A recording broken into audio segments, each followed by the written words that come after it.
Oi, gente, tudo bem? Meu nome é Ana Clara, sou estudante de medicina e hoje o assunto vai ser sobre pensamentos médicos, né?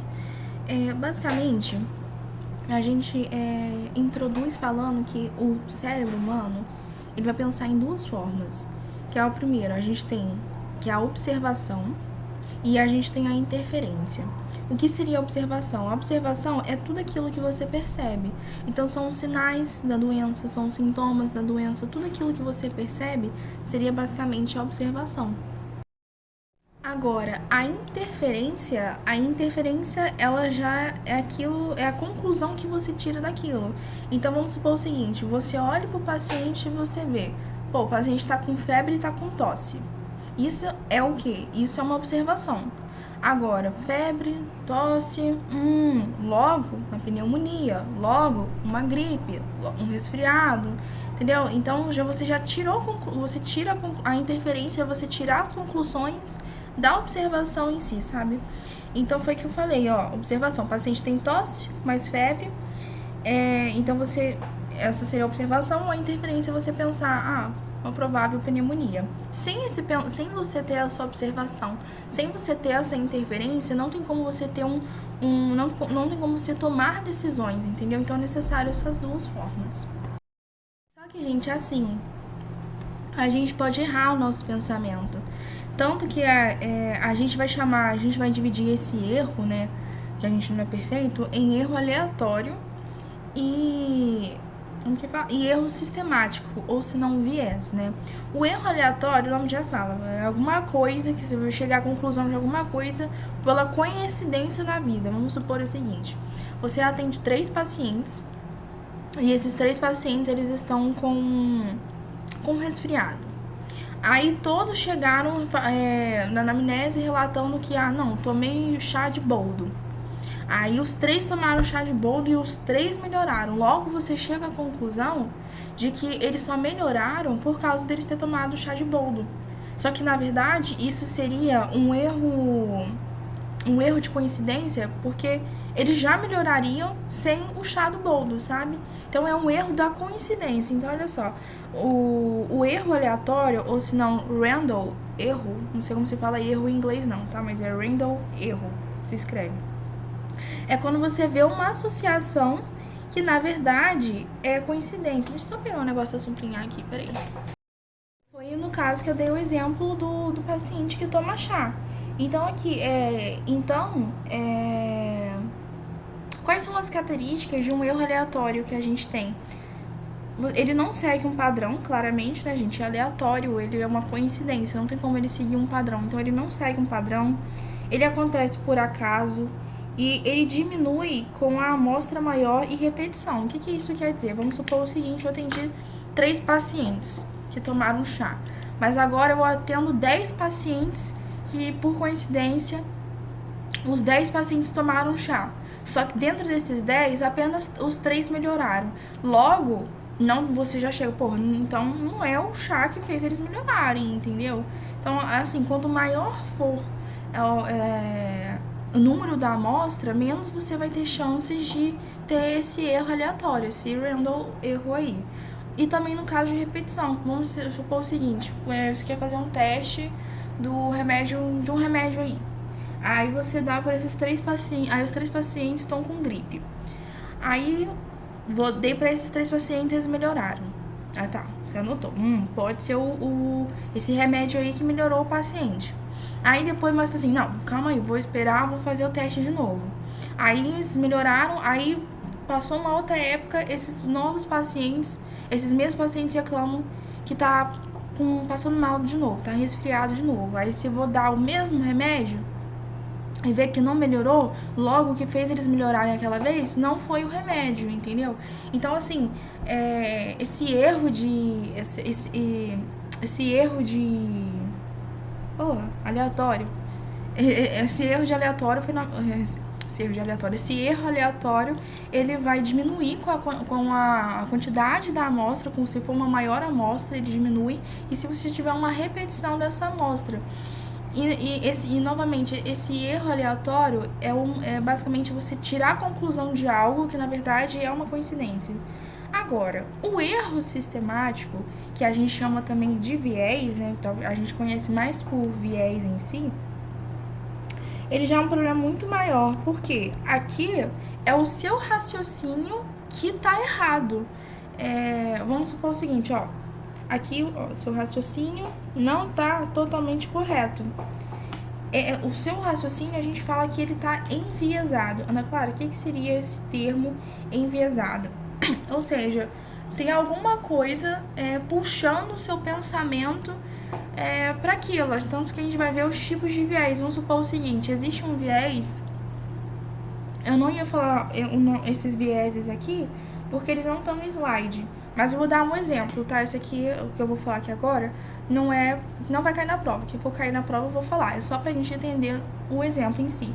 Por exemplo, falei que quando o seu pensamento ele tá puxado para alguma direção, para algum fator interno que faz você achar que é aquilo. Então, olha só, tem o viés de confirmação, é onde você só valoriza informações que confirmam a sua hipótese.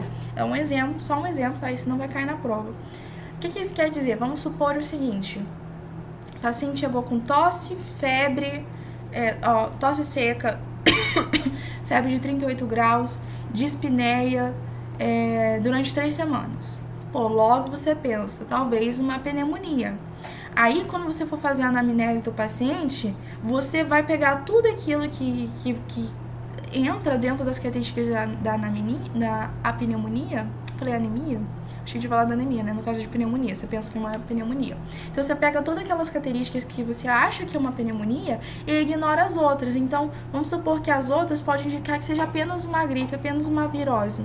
Entendeu? Então, vou ignorar porque não bate com o meu diagnóstico, sabe? Então, o seu pensamento, ele tá puxado para algum lugar, assim. O seu raciocínio, ele tá errado, sabe? Então, isso que basicamente é o erro sistemático, ou se não, o viés. Então, o erro aleatório, ou random erro, basicamente ele acontece, você chega à conclusão por causa da coincidência na vida, né? Porque, por acaso, tinha que, na verdade, era uma coincidência essa conclusão sua. Agora, o viés, ou se não, erro sistemático, é quando o seu pensamento, ele está enviesado. É quando o seu raciocínio, ele não está totalmente correto. O seu raciocínio está sendo puxado para alguma linha de pensamento que na verdade não é aquilo, sabe? Tanto, eu não sei se eu falo agora. Vou falar agora, a gente tá falando de tipos de viés, né? Então eu vou falar. Olha só, vou falar os tipos de viés. O primeiro viés que a gente tem é o viés de moda, tá? Que é o seguinte, será que eu tô falando alto? Peraí. Que é o viés de moda, que é basicamente você lembra de um caso recente que você estudou e você acha que é o mais comum. Vamos supor o seguinte: você estudou meningite. Aí a gente sabe que meningite tem cefaleia, eu acho que meningite tem febre também, tem rigidez na nuca, isso aquilo. O paciente chega com cefaleia, logo você já pensa, é uma meningite. Tem que tratar, tem que acionar a notificação, tem que fazer isso, aquilo, entendeu? Então, assim, basicamente esse é um tipo de viés que você tem. Não é só porque você estudou cefaleia que aliás, não é só porque você estudou meningite que todo paciente que tiver cefaleia tem meningite, sabe? Então é mais ou menos isso. Então esse é o primeiro viés que a gente tem. O outro viés que a gente tem é o viés, esses viéses que eu tô falando vão cair na prova, tá? É o viés de fechamento precoce. É basicamente você aceita a primeira hipótese e não investiga as outras. É como se fosse o exemplo lá do viés de confirmação que eu dei pra vocês. Vamos supor o seguinte: você aceita a primeira hipótese e não investiga as outras. Então você vai lá, vê o caso, pneumonia. É pneumonia então. Não é outro mais, entendeu? Vou tratar como se fosse pneumonia. Você não investiga a possibilidade de ser uma virose, de ser um resfriado, de ser, sei lá, uma dengue, sabe? Você só aceita a primeira hipótese que tem na sua cabeça. Você não aceita você não pesquisa os diagnósticos diferenciais que a gente tem, sabe? Seria mais ou menos isso. Então, a gente tem o viés de moda, que é basicamente você... Como que eu caracterizaria isso? Você lembra de um caso recente e acha que é o mais comum. Então, força o diagnóstico que está em alta no seu cérebro, basicamente, que seria esse viés de moda. Então, e tem o viés de fechamento precoce que você não pesquisa os diagnósticos diferenciais, você aceita a primeira hipótese que vem na tua mente. Tem um que se chama heurética de efeito de Coorte. O que significa isso aqui? É basicamente você muda o seu comportamento de acordo, vamos dizer assim, com as características do paciente. Vamos supor que o paciente é médico. Pô, o paciente é médico. Então, ele sabe como que eu tô. Então, tem a possibilidade dele me julgar. Então, se ele é médico, o que eu vou fazer para ele não me julgar, para eu me passar por cima? Vou pedir mais exames. Vou ver mais diagnósticos diferenciais, aquilo, entendeu? Você muda seu comportamento para, vamos dizer assim, se adaptar ao paciente em si. Então, foi no caso que eu citei. O paciente é médico, o paciente é parente de médico, o paciente, sei lá, é um juiz, por exemplo, é um paciente que você acha que pode te julgar. Então, assim, é basicamente isso. Então, você muda seu comportamento porque o paciente que o paciente é diferente, vamos dizer assim, tem umas características diferentes. Então, foi o que eu falei, você pede exames demais, você realiza mais hipóteses de diagnósticos mais raros, tudo para se sobrepor acima dessa situação. Existe a negligência de taxa de base. A negligência de taxa de base é o seguinte, você ignora a probabilidade de pré-teste. O que seria isso? Vamos supor o seguinte: paciente jovem chega com dor no retroesternal e tá com sudorese. Vamos supor o seguinte: você pede os exames laboratoriais e mostra que a troponina tá alta. Pô, infarto, caralho, fiz um diagnóstico pica aqui agora, infarto. Mas aí que tá o viés. Tá, a troponina tá alta, mas o paciente é jovem. O infarto, ele não é característica de um paciente jovem. Então, você ignora o perfil do paciente, você ignora que existem as possibilidades de existir exames falsos positivos, entendeu? Então, isso que seria essa negligência de taxa de base. Você ignora a probabilidade do pré-teste e confia demais no exame em si. Então, se lá na prova for, Ana Clara, me explica, vamos lá, o erro aleatório. O erro aleatório é você você confirmar você fazer uma associação. O erro aleatório é você fazer uma associação que, na verdade, era uma coincidência em si. O erro sistemático, ou se não viés, é quando o seu pensamento lógico ele não está totalmente correto. O seu pensamento está enviesado, o seu pensamento está sendo puxado para alguma direção que faz com que você chegue a uma certa conclusão, que não é correto. Quais são os tipos de viés que a gente tem? A gente primeiro tem o viés de moda. O viés de moda é o quê? É o viés em que basicamente como que foi a frase? Você força o diagnóstico mais recente que está no seu cérebro. Então, se você estudou recentemente sobre meningite, e você sabe que tem cefaleia, tem os caralho 4, o paciente chega com cefaleia, você já logo pensa que é meningite. Então, não é, entendeu? Então, seria esse o viés de moda. Aí, a gente tem o viés eu tenho que gravar esse nome. Viés de fechamento precoce, que é basicamente você não investiga os diagnósticos diferenciais. O paciente chega com tosse, febre, logo pensa, porra, pneumonia. Não verifica se pode ser uma virose, se pode ser alguma outra característica em si, uma gripe, um resfriado, né? Heurética de efeito de Coorte, é você muda o seu comportamento em relação ao paciente para se adaptar ao paciente. Então, você acaba pedindo um exame demais, acaba fazendo hipóteses mais de diagnóstico mais difíceis de acontecer, mas você quer se sobressair por cima dessa situação. E tem a negligência de taxa de base. Você basicamente ignora o pré-teste, ignora as possibilidades em si, né? E confia demais nos exames. Você esquece que os exames, que pode ter um falso positivo. Você ignora o perfil do paciente e essas coisas. Então, devido a isso, devido a esses vieses, devido a esse erro de coincidência, erro aleatório. Nossa, meu Deus do céu. Erro aleatório. Então, devido a esse erro aleatório e devido a esses vieses ou erro sistemático, a gente acabou desenvolvendo práticas de observação melhor. Ana Clara, que caralho de práticas são essas? Por exemplo, a gente começa a ferir medidas consecutivas, os aparelhos agora estão mais calibrados e padronizados em si, tem uma repetição de estudos, você faz uma repetição de exame, tanto que, por exemplo, na paciente, eu vou citar o exemplo da troponina, mas vou citar o exemplo da diabetes. Pô, o paciente, você tá desconfiado que o paciente está com diabético, tá assintomático, você fez lá, deu um exame que tá alterado, vamos supor que a TTGO tá alterado. Pô, você já não vai confirmar que o paciente é diabético, você vai repetir o exame, tá? Então, isso que a gente faz é justamente pra gente corrigir essa probabilidade de ter ou um erro aleatório ou um erro sistemático, por exemplo. E a gente tem 2 sistemas. O sistema analítico e o sistema não analítico. O que seria isso?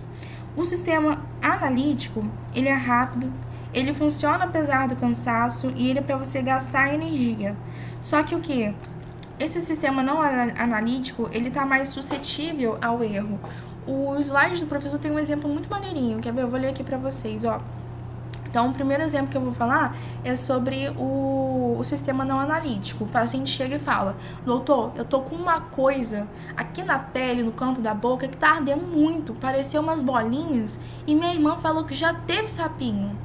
E, aliás, minha irmã falou que é sapinho, ela já teve sapinho.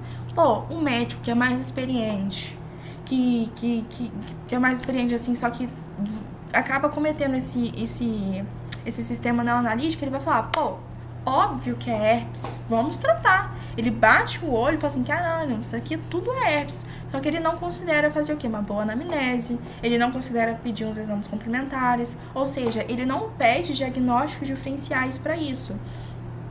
Agora, o que seria o sistema analítico em si? Olha, o sistema analítico, se é tudo ao contrário do que o não analítico. O não analítico é rápido, então o analítico é o quê? Vai ser lento.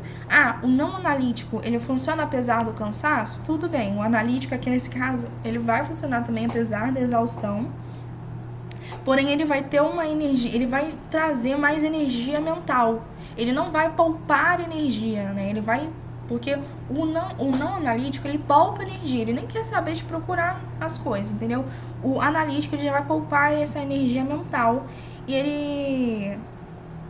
para justamente evitar ter esses erros. Então, como seria o caso, por exemplo, de um sistema analítico? Doutor, eu tô com uma palpitação forte e tenho medo de ser infarto. Aí você pensa: dor no peito? Eu preciso investigar isso. Será que é realmente um infarto? Vamos fazer a anamnese. Tá, você tá com essa dor no peito, mas essa dor no peito começou a que horas? Menos de 4 horas atrás? Ela irradia para algum lugar? Você tem algum fator de risco? Vamos pedir o eletrocardiograma para ver? Sabe? Aí ele fala: não, tô com dor há 2 dias, não tem radiação, não tem um fator de risco, o eletro veio normal, então, pô, já descarta a possibilidade de ser um infarto e provavelmente é uma ansiedade. Então, assim, aqui nesse caso, então, você faz justamente uma boa anamnese, você descarta, você investiga as possibilidades. Tá, pode ser um infarto, mas também pode ser uma ansiedade, sabe? Então, é basicamente isso que funciona o sistema analítico do não analítico.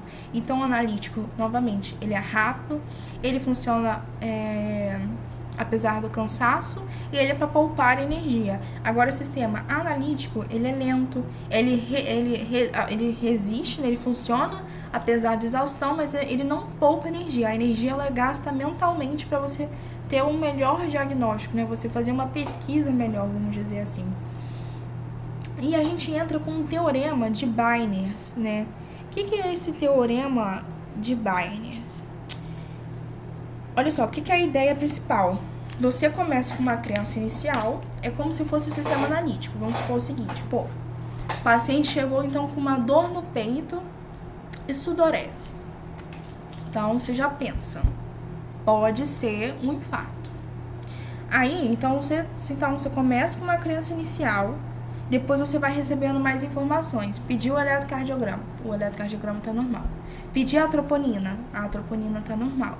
Então, o que antes era que você tinha a ideia que era um infarto, quando você recebeu essas novas informações, você já excluiu que não era mais um infarto. Então, a ideia do teorema de Barnes é justamente isso. Você começa com uma crença inicial, você recebe mais informações e depois você ajusta essa crença. Então, vamos supor o seguinte: o paciente chegou com dor no peito e sudorese. Fez a anamnese lá, pediu o eletrocardiograma, tá alterado. Pediu a troponina, tá alterado, logo já é um infarto. Então, você reajusta isso. Você excluiu a possibilidade de ser, por exemplo, uma ansiedade, né? Então, é assim que funciona o teorema de Barnes. E tem 3 etapas para você ter, vamos dizer assim, você aplicar esse teorema de Barnes, né? O primeiro que a gente tem é basicamente você lembrar da chance pré-teste, foi que eu citei.